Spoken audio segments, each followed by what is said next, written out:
Hi, this is James Gordon here with the first video of 2026. Before I begin with the review, I just want everyone to know where I've been for the past 2 or 3 weeks. I was taking time off the channel working on my novel projects as I got a lot of unfinished novel projects that I want to get completed by this year, so I wanted to take some time off the channel before I got back. As one thing about me is if I don't do any writing, it really bugs me. So I was working away at my novel projects to get further in them, so that way I can hopefully get some of my novels published by this year. That's one of my goals for this year. But anyway, now that's said and done, let's get on to the review. Today's book we talk about today. Beyond Armageddon, edited by Walter M. Miller Jr. and Martin H. Greenberg.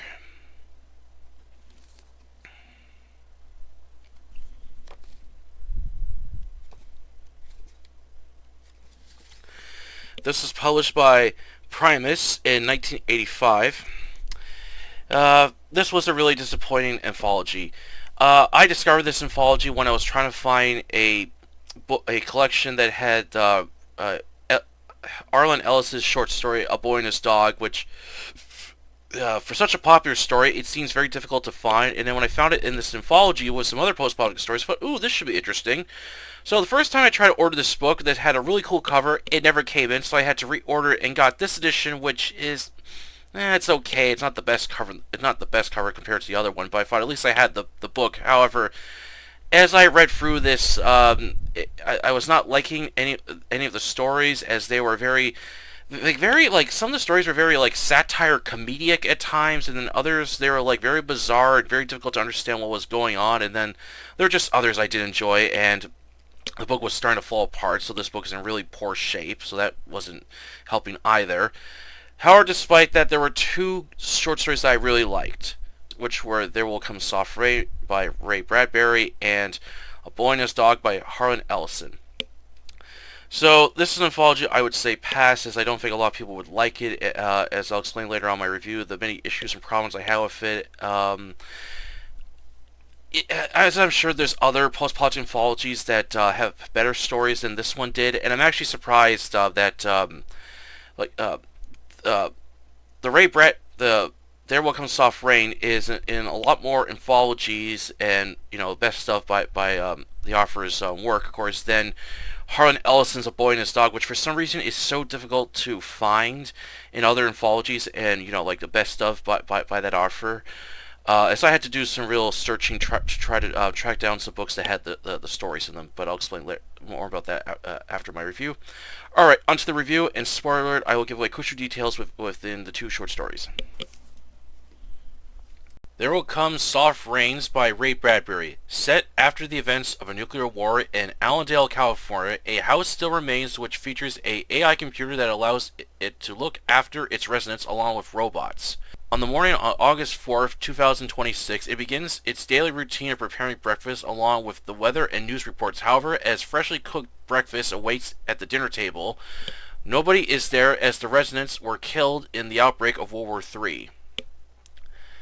Outside the house, it's pouring rain. At 8 a.m., the AI opens the door for the parents to leave for work and the children for school. This allows the family dog to enter. It's starving and in terrible pain. As the dog barks at the doors, none of them open as the AI fails to recognize it, preventing the dog from reaching the kitchen. The dog ends up starving to death with the robots cleaning up its remains, along with keeping the house looking nice.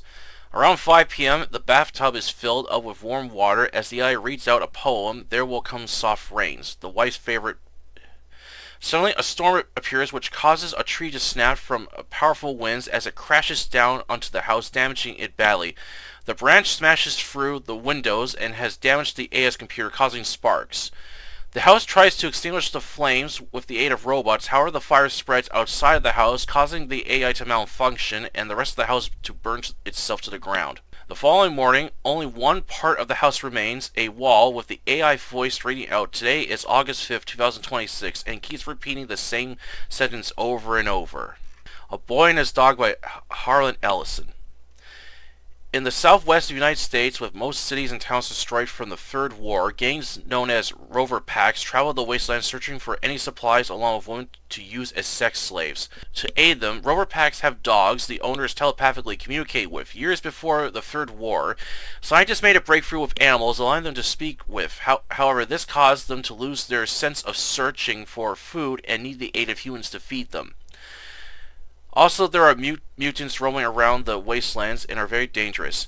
Vic, a 15-year-old teenager with his dog Blood, who found him in the ruins of his home. Vic lost his parents and relies on Blood to keep him alive. However, the two don't always agree on things and fight, but need each other. Armed with a .45 Browning pistol and a .22 rifle, they travel the wastelands looking for food, mostly stealing from other rover packs or anyone they come across. In return for feeding Blood, he searches for women for Vic to have sex with. After returning with supplies which Vic uses to buy ammo for his guns and watch films at the film house, Vic is horny and wants sex badly, but he's annoyed that the last one he had sex with gave him crabs. Blood senses a woman as the two leave and track her down to an abandoned YMCA. While Blood keeps a lookout for Vic, he sneaks inside and spies on a woman in the middle of getting dressed. She appears to be very young and has a nice body. He hesitates for the first time but sneaks up on her. Then at gunpoint, Vic asks her name and she replies, Kia June Holmes, then forces her to have sex in the gym. During the night, Blood alerts Vic that a gang of rover packs has tracked them down. Vic plans to ambush them using his pistol rifle and Blood attacking them. During the shootout, Blood grabs a rifle from one of the rover packs, which June saves Vic from being shot when she takes the rifle. However, during the fight, Blood is badly injured from another dog and is unable to tell how many more rover packs are waiting outside for them. Vic plans to burn down the YMCA while hiding inside the boiler. Vic and June have sex several times, which annoys Blood, who's hungry and wants to leave, but Vic refuses. Vic asks where June came from. She explains she's a Down Under, a underground vault with artificial biosphere that has a forest with a city. Vic has heard about these places and tells her about rover packs raiding these Down Unders. June states they have security and it would be difficult for them to raid. After another round of sex, June takes a pistol and knocks Vic out. Angered, Vic plans to track her down as Blood tries to convince him not to go after her, but again Vic refuses to listen, having another fight. Vic finds a portal that leads into the Down Under. Blood refuses to go any further as Vic opens the hatch and climbs down the ladder. He finds a 1950s-like city that's remodeled after Topola. Vic is captured by a tank robot with claws as it brings him to Mayor Lou, and it's also the father of June. Lou explains to Vic that the residents are unable to produce men as they mostly get women and use June as bait to lure men into the Down Under. At first, Vic tells off Lou and threatens them. The others are unsure if Vic is the right choice, but Lou is able to convince Vic to stay and help them reproduce. However, after a week of living in the artificial town, he dislikes it along with the fake food and plans to escape after finding out where his weapons are.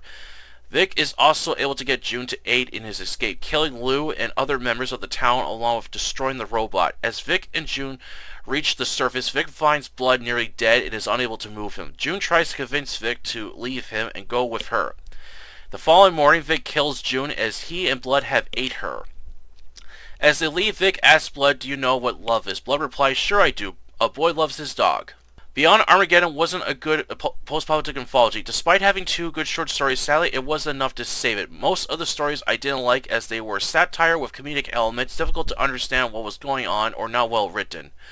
One of the stories, The Terminal Beach by J.B. Ballard, didn't fit the theme of this anthology. It wasn't a post-apocalyptic story, and I'm puzzled why the editors chose this story when they should have picked Deep End, which would have fit this anthology. I really wish the editors Walter M. Miller Jr. and Walter H. Greenberg picked more adventure, action, and even horror-themed post-apocalyptic stories than some of the choices they went with. However, there were only two stories that I enjoyed. There Will Come Soft Rains was a haunting and eerie story of a house with its own AI that's still operating without its family, giving it a creepy, uneasy feeling when envisioning the scenes of this luxurious house that has it all, yet the machine fails to recognize nobody is there. And even causes the death of the family dog that's starving, which I felt bad for. Even with all this high-tech stuff, it isn't perfect, and it's ultimately destroyed for good. Really like the writing style of Ray Bradbury. He does a very good job with detail in creating a dark yet haunting future. A Boy and His Dog was a dark, violent thriller set in the hostile world.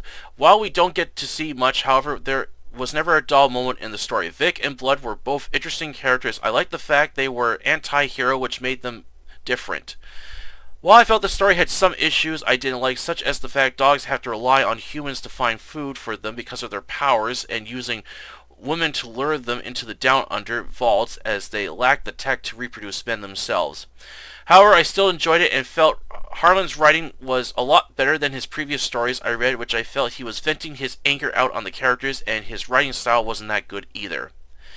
Overall, I don't recommend Beyond Armageddon. Not enough good stories to interest anyone else, despite the two I liked, as you can easily find these stories in other anthologies or online. I feel most of the stories will either bore you or difficult to understand what's going on in some of them. I'm sure there are way better post-apocalyptic anthologies than this one. Alright, that's the review today. Hope you enjoy it. Yeah, as I said, this was not a really good anthology. There was only like the two stories I liked best. So, as I said, most of the stories were very. I just didn't like the choices that the editors went with. Like some of the stories when I looked up, a lot of them are from some are from the 60s and like 70s and stuff. And I wish they had more stuff from like the 80s. Maybe like the late 70s too. Like I'm sure there could have been a lot of other better like stories like they could have picked for this anthology. And one of the stories I was really puzzled by was the Terminal Beach by J.B. Ballard. Now this was a okay story. This I don't want to talk about too much about the story, as I'm going to save this for a future video when I go to read the best of by J.B. Ballard. But this story is basically about a guy that basically returns to a Bikini Atoll, where it's kind of hinted he was a researcher working on the atomic weapons, and it's decided to get away from reality as he's unable to cope with the loss of his wife and son, and he's driven to his breaking point as he basically tries to survive on this like island. And while it had some good scenery in it, but as I'm reading this, I thought, this isn't a post-apocalyptic story. Why is this in here? Like I was really puzzled when the editors went with that story. As I felt they should have went with J.B. Ballard's Deep End, which is a really good post-apocalyptic short story. That one's about a guy that finds a shark in a swimming pool and tries to keep it alive in this like really post-apocalyptic world, and that was a really good story. So I wish they went with Deep End instead of the Terminal Beach, as I felt it didn't fit. But some of the other stories I didn't like. There was one where it's like set in the post-apocalyptic world, and basically this guy hooks people up to a computer so they can live out any fantasy they want, but it costs money, of course, and this one guy is skeptical, and I thought, okay, that's different, but it wasn't really that good. And then there was one story that was supposed to be kind of like a like Vietnam like war, but it was really weird. I was like, what the hell is going on in this story? And then there was a couple others that I really didn't like in this anthology. So I'll just get on with the two short stories that I liked. So the first one, There Will Come Soft Rains by Ray Bradbury. I really like this story. So this is kind of like the first time that I actually read a Ray Bradbury story. I got a couple of things by him, but anyway.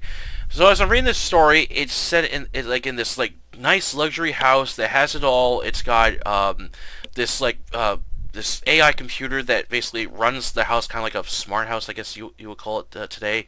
It's got robots that serve people and stuff, and every morning this house makes breakfast for its residents to eat, and then it's like doing like all the today's weather, such and such, and this is the news.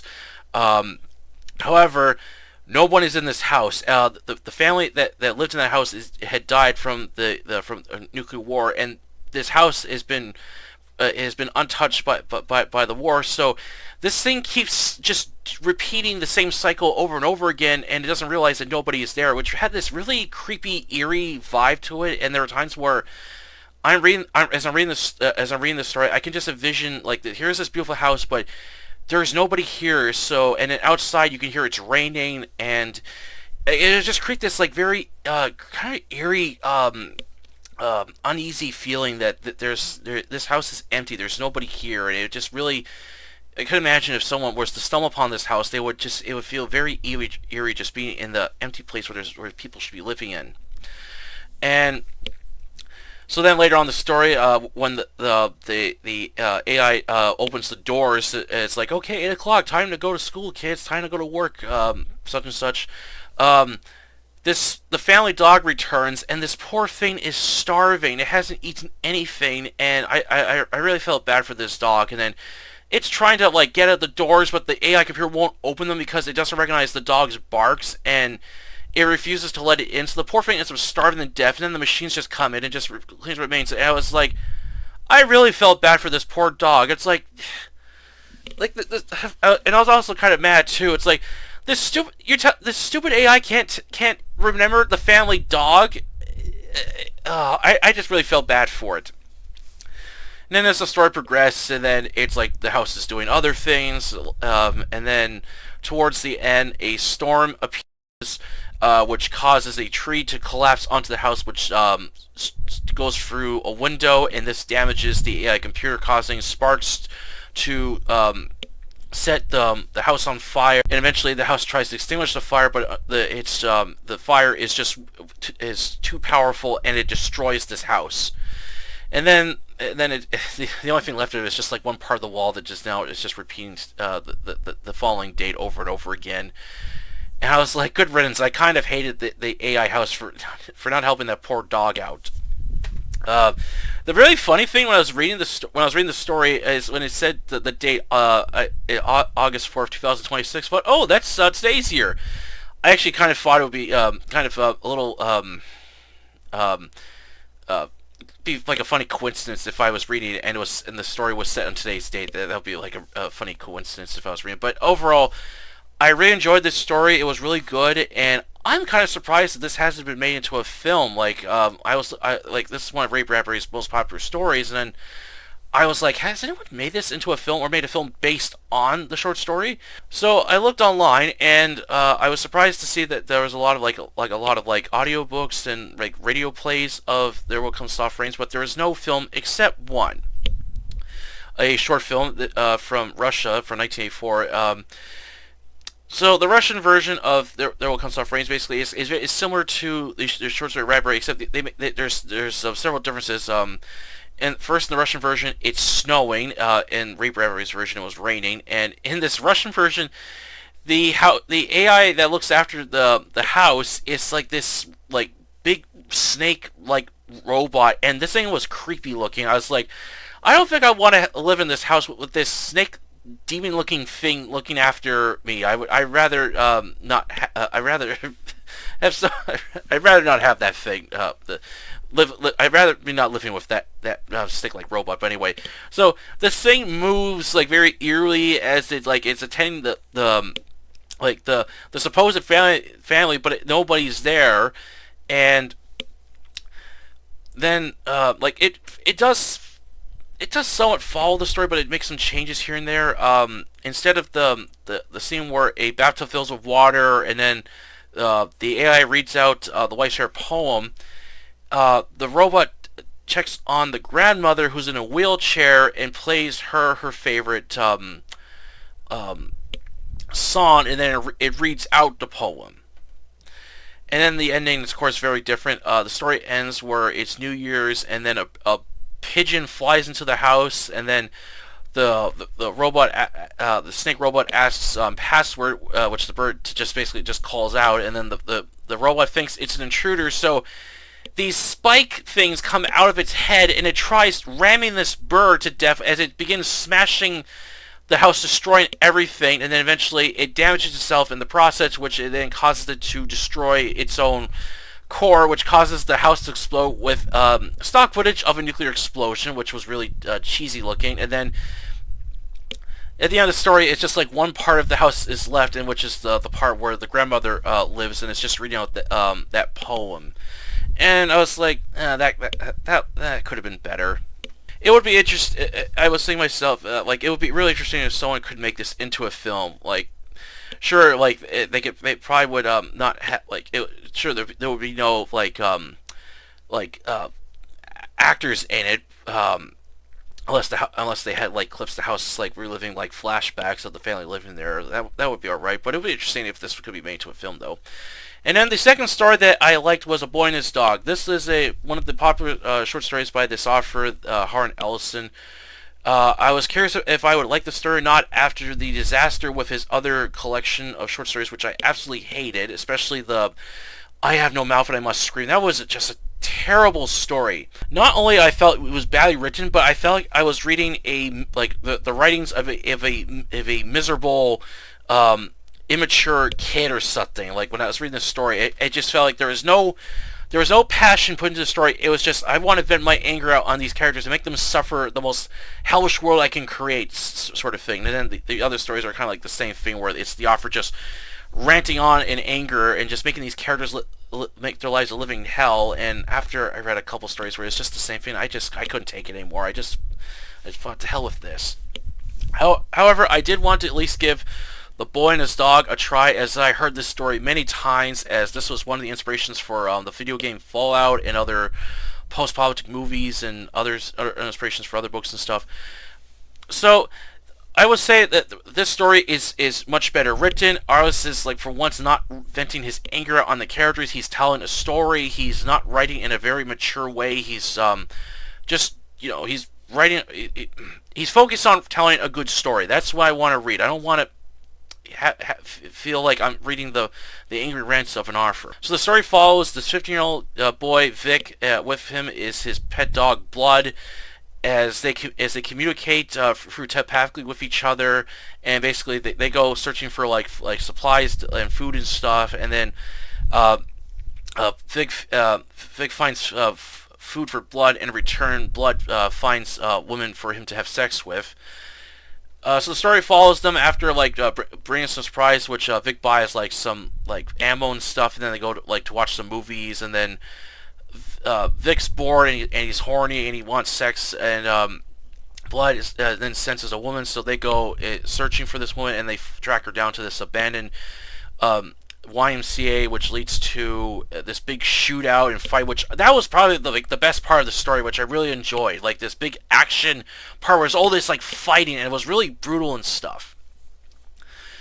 And then this of course leads to Vic kind of starting to bond with June, who they have sex a lot of times, which I would think to myself, wouldn't you be getting tired now? I can only imagine, yes, I understand it's in the post-apocalyptic world, and women are very difficult to come by, but I'm pretty sure after a few rounds, the Vic's going to be, exhausted, and he's like, I can't go another round, my cock is sore, I need to let it rest. But in the book, they just keep going. It's like, okay, how many times can this guy go? What is he, the Energizer Bunny or something? So anyway, he begins to bond with June, which this annoys Blood, as this kind of creates a bit of tension between the two of them. So this kind of creates a love triangle in the story. And then June explains that she came from this underground kind of vault known as the Down Under, and apparently it's like paradise there, except the food is artificial and stuff. And apparently she claims that she only came out outside to see what the actual world was like, which then of course leads to her knocking Vic out, and then this pisses him off, and then he decides to go after her to punish her, and then when he gets to the Down Under, he's captured by this tank claw robot who brings him to the mayor and his other associates. And they basically explain that they use women to lure men into the Down Unders because they're unable to produce more men. They keep producing women, so they try to lure outsiders down into these underground vaults to reproduce for reproduction. And at first, Vic is very sarcastic with Lou. He tells them off, he threatens them, and they don't think he's the right choice. But then Lou is able to convince him to stay, which Vic figures, oh, this is great. I get to have sex with a bunch of women. This should be fun. But then after a week, it's like, nah, I want to go back. I want to go back to the outside. This place is boring as hell. I can only imagine that trying to live in this this 1950s town, and you're not allowed to swear or do anything that's considered bad for you. I can only imagine that would just be so frustrating. So this leads to a very violent escape with Vic killing several of the members of the town, including Lou off, and this leads to a intense escape, which ends with a very kind of shocking ending, where it ends in a way I don't think it would end. Where Vic finds blood, and he's like basically starving, and he's near death, and June tries to convince him to leave, but Vic feels bad for blood, so and then the shocking ending is that Vic kills June, and then basically him and Blood Eater remains, and then they just go on into the wasteland to look for another adventure and stuff. The ending is very dark, but you know what? For once, this was a story that I actually enjoyed. I like this. Like, they had a really interesting setting. There's only a few characters we come to know in the story. While Vic and Blood are anti-hero type characters, that's why I felt made it interesting. They're not like the good guy characters, as I felt that wouldn't really work with the story. As these two are savages, they will do anything to survive and fight anyone to get like whatever they want. And Vic is a very rebel-like character. He doesn't really like following orders. He likes to do whatever he wants, and he isn't afraid to tell someone off. So I did like this character. I know some might be a bit off-put by the ending, but that's what makes the story kind of different. However, there were some issues with it I had with the story. Like, I did find it kind of odd that as it has a bit of backstory and explain how the dogs got their psychic powers is from lab experiments from before the Third War. That they lost their sense to find food, so they need humans to find food for them. I found like it was an issue. I thought to myself, wait, so if these dogs have to rely on humans to find food for them, what about ones that don't have like a human owner? So do they just like roam around the wasteland unable to find food or something? That was just one issue I had with it. I thought these dogs should be able to find food for themselves. Like, why can't they like have like both their sense of smell and psychic powers at the same time? That was just one issue I have with the story. And then the other one was the down unders are luring like outsiders, mostly men, into the underground vaults to use men to reproduce, which I thought was kind of a very risky and dangerous move, because the woman can essentially get killed off and something could happen to them, and then you have to send someone else up to bring someone down there, and the person you might bring down there might end up going on a killing spree if they had to live in this very boring underground town or city when there's like not much to do. So that was just the two issues I had with the story, but overall, I did enjoy it. It was, like, for once, a story by R. Nelson I liked. And as I said before, Boy and His Dog was a major influence for other post-apocalyptic novels, video games, and films, such as Fallout, which was a major influence to the video game series. There is a film that's based on A Boy and His Dog, which I would like to check out, as I found out that the actor who plays Davy Crockett from Miami Vice is in it. So I watched a Carnage count of this movie, and I thought this looks good. It's very action packed, just like in the short story, with a couple changes here and there, but I still like to check it out. I actually would kind of be interesting if they were to like do like a new adaptation of A Boy and His Dog, like add more to the story, or even like, you know, combine like all three short stories into one to make it to like a full-length movie. That would be really cool if they could do that. Maybe we'll get a new adaptation of Boy and His Dog one day in the future. We'll have to see. As I said, I was trying to find like other anthologies or even collections of the author's work that had these two short stories, so I can have so I can own them. I did try to look online. I did find There Will Come Soft Rain online very easily. However, when I tried to find A Boy and His Dog, it was like the polar opposite. I can't find a PDF file anywhere online. I guess there was years ago, but now for some reason they're not available. And I was really having a hard time trying to find this short story. So what I'm going to plan to do is there is a book that has the three short stories that Harlan Ellison wrote of Blood and Vic, which were, first one was Egg Sucker, and then the second one was A Boy and His Dog, and then the third and final one is Run Spot Run. So I will try to get that novelette, which has 3 stories together. There's also another edition of it called Blood's a Rover, which has which has another story that Harlan Ellison wrote before he died, and some kind of like commentary and stuff, and notes on the the process of the ideas of the story. However, that book is very expensive to come by, so I would like to check that out, see what that edition offers, but I have to kind of wait till I find one for a good price. And then, of course, there's a graphic novel of A Boy and His Dog called Blood and Vic by Richard Coben? Yeah, by Richard Coben, and I love Richard Coben's artwork. It is so beautiful to look at, and if if I see like he's illustrated a really good story, then I definitely want to read. However, again, that is very expensive, so one day I'd like to get that graphic novel of Richard Coben's A Boy and His Dog. So I'm hoping one day I'll get the both the novelette and the graphic novel A Boy and His Dog. As for There Will Come Soft Rains, I found the best stuff by Ray Bradbury that have that short story, so I'm eventually going to get those 2 books and stuff, because I'm going to discard this this post-apocalyptic mythology, as I'm not going to read this again. I'd rather have the 2 best short story, the 2 stories I liked in their own thing, rather than reading this thing again. Alright, that's the review today. Hope you enjoyed it, and please don't forget to like this video and subscribe to our October Library YouTube channel, where I post book reviews, book hauls, and fiction-related content. Until then, I'll catch you later.